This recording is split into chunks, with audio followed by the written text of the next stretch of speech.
président de l'Assemblée nationale, Mohamed Ali Hamad, a présidé aujourd'hui la deuxième séance publique de la seconde session ordinaire de l'année 2022 en présence du Premier ministre Abdelkader Kamel Mohamed, de l'ensemble des députés et des membres du gouvernement. L'agenda de la plénière était consacré essentiellement à l'étude et à l'adoption de 4 projets de texte suivants.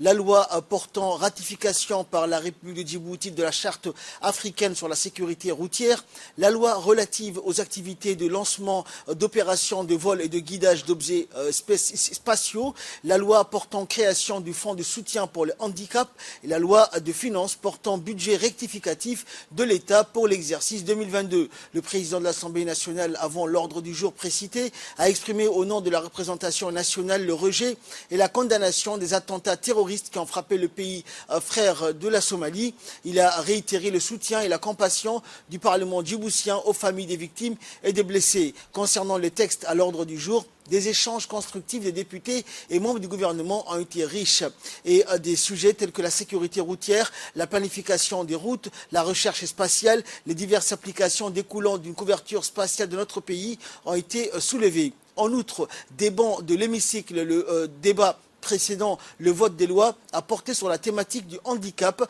une des priorités des stratégies nationales. Et dernier point figurant à l'ordre de la deuxième plénière de la seconde session ordinaire de l'année, les finances publiques et ses différents substrats comme les modalités de prévision de ressources et dépenses publiques et la conjoncture macroéconomique. Au terme des discussions et après les votes favorables des parlementaires, le président Hamad a procédé à la clôture des travaux de cette séance publique.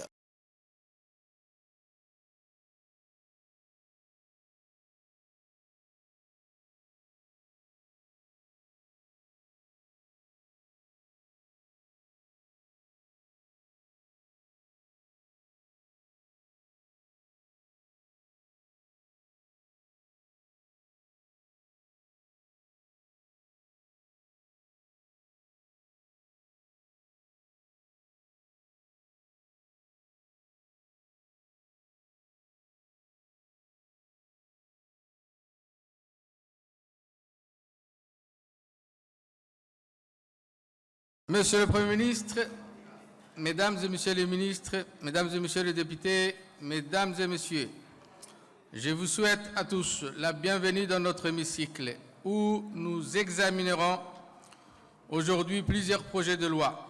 Avant d'entamer notre ordre du jour, je tiens à dire un mot pour la Somalie, pays frère qui a encore été touché par le terrorisme. Je tiens à condamner au nom de la représentation nationale avec fermeté l'acte ignoble et c'est l'occasion pour nous de réaffirmer notre solidarité à nos frères et sœurs somaliens face à cette barbarie.